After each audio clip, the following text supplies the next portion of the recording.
You ask Tiger to calculate.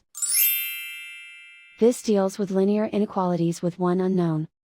The final result is x greater than 3. Let's solve it step by step. Group all constants on the right side of the inequality. Subtract 6 from both sides.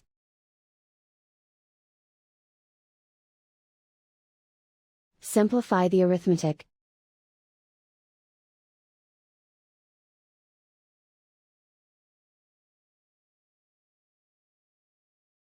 Isolate the x.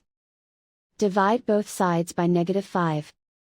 Whenever you multiply or divide by a negative, reverse the inequality sign.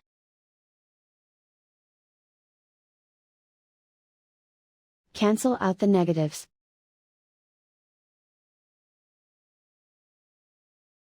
Simplify the fraction.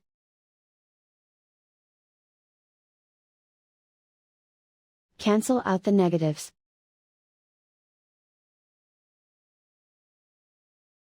Find the greatest common factor of the numerator and denominator.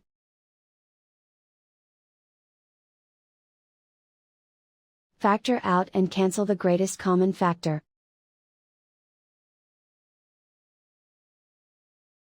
Plot the solution on a coordinate grid. And so the final result is x greater than 3.